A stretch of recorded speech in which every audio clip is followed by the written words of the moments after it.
हम आपको सिखाने वाले हैं फ्लो चार्ट कैसे डिज़ाइन करते हैं हम पीसीस में। तो हम एक बेसिक फ्लो चार्ट डिज़ाइन करने वाले हैं यूजिंग रैप्टर। ये हमारा एक सॉफ्टवेयर रैप्टर जिसका नाम है। और उसके बाद हमें यहाँ पर ये देखो ऑन किया है तो ऐसा इंटरफेस आता है जिसमें हमारे पास कुछ टूल्स होते हैं जो कि हम अपने रैप्टर के अंदर बनाने को यूज़ करते हैं एक फ्लो चार्ट। और अगर हमें बड़े लेवल का फ्लो चार्ट बनाना है तो इसके लिए हम ऑनलाइन सॉफ्टवेयर यूज़ करते हैं जिसका नाम है draw.io। हम ये यूज़ करते हैं। ये एक ऑनलाइन सॉफ्टवेयर है जिसमें हम फ्लो चार्ट काफ़ी बड़े लेवल का डिज़ाइन करते हैं जिसके अंदर हमारे पास बहुत सारे सिंबल्स होते हैं। ये आप देख सकते हैं। बाकी आप एलिमेंट ड्रॉ कर सकते हैं, खुद से इंपोर्ट कर सकते हैं, एक्सपोर्ट कर सकते हैं। इसके अंदर हम मेमोरी वगैरह सारा कुछ लॉग इन लॉग आउट कर सकते हैं इसमें। ठीक है, पर हम एक बेसिक लेवल पे जैसे कि कॉलेज लेवल पे जो बनाते हैं वो इधर बनाते हैं। और ज़रूरी नहीं है कि हम कॉलेज लेवल पे हम कई बारी बड़ी गेम्स डिज़ाइन कर रहे हैं। हम खुद अभी एट ए टाइम एक गेम डिज़ाइन कर रहे हैं, उसका भी फ्लो चार्ट हम इसी पे रेपलेट पे बना रहे हैं। तो इसको यूज़ करना बहुत ईज़ी है। यहाँ पर देखो कुछ ही है जिसकी फंक्शन कॉलिंग है, असाइन्ड है कि कोई वैल्यू हमें असाइन करनी है। एक स्टैटिक होती है, एक डायनेमिक। डायनेमिक वो होती है जब रन टाइम पे असाइन हो, स्टैटिक वो होती है जो हमारे डायरेक्ट हो। तो हम यहाँ पर ये देखो आपको सारा कुछ यूज़ करना सिखाएंगे। सबसे पहले हमने एक इनपुट ली। इनपुट में हमने लिखा enter your name. Enter your name ऐसे नहीं लिखना जैसे हम प्रिंट एफ या प्रिंट, ये हमने जो अलग अलग लैंग्वेजेस के अंदर लिखते हैं ना, एक डबल सेमी कोलम के ऊपर अंदर, जैसे कि एंटर यूर नेम, ठीक है, डबल डॉट फिर कॉमा। और ये किसके अंदर, नेम के अंदर हमने स्टोर करा दिया। यहाँ पर वेरिएबल आएगा जिसके अंदर स्टोर कराना है और वो लाइन जो हमें प्रिंट के अंदर है। ठीक है, यहाँ पर हमने एक इनपुट ले ली।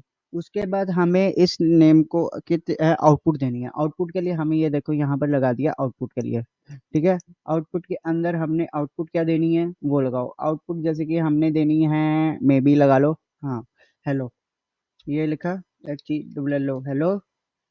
ठीक है, उसके बाद प्लस बंद करने के बाद और NAME नेम हमने रखा था, ठीक है, वेरिएबल, तो वो कर दिया। ये देखो अब ये हो गया। अब यहाँ पर सिर्फ रन करना है। ठीक है, रन करते ही पहले वैल्यू आपको entry one name, name LIVESH, Livesh डाला, डन किया।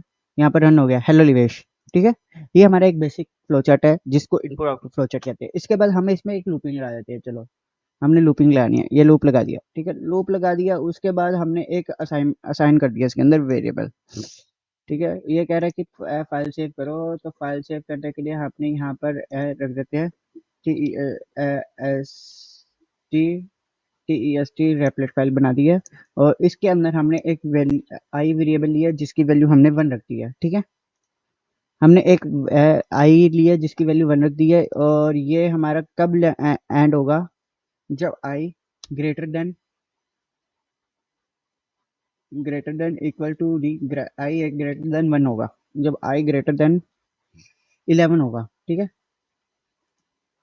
तो 11 रहेगा। ठीक है, तब ये हमारा बंद हो जाएगा। ठीक है, उसके बाद हमने असाइन करा दिया इधर एक वेरिएबल जिसमें आई होएगा।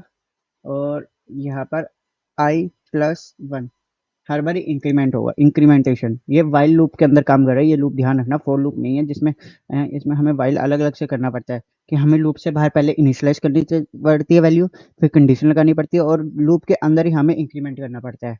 ठीक है, फिर आउटपुट लगा दिया। अब आउटपुट लगा दिया यहाँ पर एंट्री योर नेम। ठीक है, अब इस आउटपुट के अंदर हमने जैसे कि टेबल प्रिंट करना है या कुछ भी प्रिंट कराना है वो कर देते हैं। तो हम इसके अंदर आउटपुट में लगा देते हैं, टेबल ही प्रिंट कराते हैं। तो टेबल हमने जो इनपुट ली है, इनपुट, ठीक है, एक बार इसको बंद कर देते हैं। यहाँ पर इनपुट एंटर यूर नंबर और यहाँ पर एन ले लेते हैं खाली। ठीक है, डन, एन। ठीक है, और यहाँ पर इसको एक बार डिलीट करो। और यहाँ पर अब है एन प्लस सेमीकोलम और इसके अंदर क्रॉस लगा दो या मल्टीप्लिकेशन लगा दो। ठीक है, plus i plus semicolon is equal to semicolon बंद प्लस। ठीक है, अब क्या करना है हमने, एन इंटू आई। ठीक है, एन इंटू आई करना है अपने। और इसको हम ब्रैकेट में डाल देते हैं कि ये सॉल्व हो पहले। ठीक है, और डन। ये हमारी एक कंडीशन लग गया इधर। जो कि हमारी आउटपुट आएगी। और उसके बाद हमारे यहाँ पर ये देखो इंक्रीमेंटेशन लग गई, यहाँ पर लग गया। उसके बाद है हम एक और आउटपुट लगा देते हैं एंड पे यहाँ पर। इस आउटपुट में हम रख देते हैं इसके अंदर your T A B L E is P R I N T E D printed. ठीक है, योर टेबल इज प्रिंटेड, ये लगा दिया। अब हमने इधर से रन कर दिया एक बार कंडीशन। ठीक है, अब यहाँ पर हमने 7 का रखा है तो 7 का रखा और ये ओके कर दिया। ये चला 7 1 7 2 ये 1 से नहीं शुरू हुआ, 0 से शुरू होना चाहिए था। थोड़ा सा गलती है यहाँ पर, मतलब हमारे इसने वाइल लूप यहाँ पर 1 से लिया, मतलब यहाँ से आपको इंडेक्स 0 देना था। ठीक है, अब ये 1 से शुरू होगा। अब हमने दोबारा शुरू किया, अब हमने वापस 7 का ही टेबल प्रिंट करना है। डन। ठीक है, अब ये देखो 2 मिनट क्लियर। आपको ये रीसेट करना है, एक बार रीसेट कर दिया। अब दोबारा शुरू करते हैं रीसेट से। हाँ हाँ, सॉरी 4 पे वो था खत्म। ठीक है, यहाँ पर ये देखो 1 2 3 4 5 6 7 8 9 10 1 11। अच्छा 11 हुआ है। Okay okay okay okay okay okay okay. ये देखो अब हमें हमारी यहाँ पर गलती समझ में आ रही है कि क्या हमने कहाँ क्या गलती की हुई है। यहाँ पर हमें 10 ही रखना था। ठीक है, डन। ठीक है, हमने यहाँ पर ये देखो उसके बाद यहाँ प्रिंट हो गया। और यहाँ पर हमने ठीक, और यहाँ पर एक और आउटपुट लगा देते हैं इस इनिशियलाइजेशन के नीचे। ठीक है, रुको, ये चक्का नहीं है। देखो यहाँ पर थोड़ा सा लैग हो रहा है, पता नहीं कैसे, बट सॉफ्टवेयर तो काफ़ी लाइट है। और मेरा पीसी पीछे से कोई हैवी वर्क चल रहा है, सर्वर ऑन है पीसी का, तो करके लैग है। तो हमने यहाँ पर लगा दिया टेबल ऑफ, और ये हमें इसके अंदर ही लिखना, ध्यान रखना आप भी। ये टेबल ऑफ +7, 7 नहीं एन, सॉरी एन। ठीक है, प्लस इज। ठीक है, हमने ये रख दिया। यहाँ पर हमने डन कर दिया। और ये देखो अब इसको रन करते हैं अपन। ठीक है, दोबारा। और यहाँ से अब शुरुआत से, अब यहाँ पर हमने 7 value the. Enter your number. ठीक है, 7 योर टेबल ऑफ 7 प्रिंट। 7 जा 7, 7 2 जा 14, 7 3 जा 21, 7 4 जा 28, 7 5 जा 35, 7 6 जा 42, 7 7 जा 49, 7 8 जा 56, 7 9 जा 63, 7 10 जा 70। Print your table is printed. अपना यहाँ पर ये देखो हमने एक लूप यूज किया।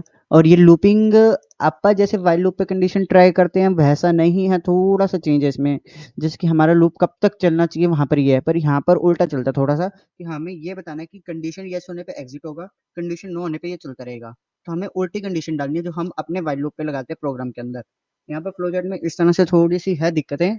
बट जब हम वो बड़े वाले पे करेंगे, जिधर हम बड़े लेवल पे डिजाइन करते हैं, वहां पर सही कंडीशन ही काम करेगी। ये जिसने सॉफ्टवेयर डिजाइन किया उसको हमने लिखी तो हुई थी ईमेल, बट अभी तक कुछ हुआ नहीं, तो आप देख सकते हैं। उसके बाद ये हमारा है, उसके बाद हमारे पास सिलेक्शन है। हमने लूपिंग इसको डिलीट कर दिया था, लूपिंग वाले को। ठीक है, उसके बाद हमारे पास आते ही है। ठीक है, एक ये लगा दिया। यहाँ पर कंडीशन है, कंडीशन अगर यस हुई तो ये होगा, कंडीशन नो हुई तो ये होगा।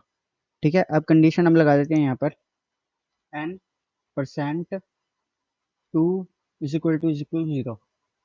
ठीक है, अगर और आउटपुट इधर है तो लगा देते हैं, एक आउटपुट इधर लगा देते हैं, एक आउटपुट इधर लगा देते हैं। इसको डिलीट कर देते हैं क्योंकि ये हमें चाहिए नहीं, ये भी हमें चाहिए नहीं। ठीक है, डिलीट कर दिया। ये भी हमें चाहिए नहीं। ठीक है, तो get an your number is PRINE, but your number is prime number. ठीक है, done. Your is not a PRIN number. ठीक है, your number is not a prime number. और ये इसके अंदर लगाना था, भूल गए थे हम, थोड़े जल्दबाजी में हो जाता है। ठीक है, तो ये हमने लगा दिया। अब ये लूप चलेगा, ध्यान रखना। इस ये अब आपको कोई भी एक नंबर दोगे वो प्राइम नंबर है या नहीं ये चेक करेगा। पर यहाँ पर प्राइम नंबर नहीं लिखना, हमें divisible by 2, number is divisible by 2, divisible by 2, वो नंबर इज डिविजिबल बाय 2 और नॉट, ठीक है, done, your number is not divisible by 2, ये वाला बनेगा अपना प्रोग्राम। में थोड़ा सा गलत कर दिया, but is not D I V I S I B L E by 2, done, ठीक है, नॉट डिविजिबल बाय 2, ये करा हमने रन, ठीक है, यहाँ पर हमने दे दिया 8, okay, your number is divisible by 2, ये नंबर डिविजिबल बाय है 2, ठीक है। अगर नहीं है तो ये आता, अगर जैसे कि हम यहाँ पर 9 देते हैं, रन दोबारा किया, 9 दिया, डन किया, your number is not divisible by 2, ठीक है। ये काम कर रहा है हमारा कंडीशन, कंडीशन कैसे काम कर रही है ये दिखा दिया, लूपिंग कैसे काम कर रही है वो दिखा दिया, इनपुट आउटपुट कैसे काम कर रही है वो कर दिया, कॉलिंग हम आपको बाद में दिखाएंगे, और असाइन कैसे होता है वो दिखा दिया आपको।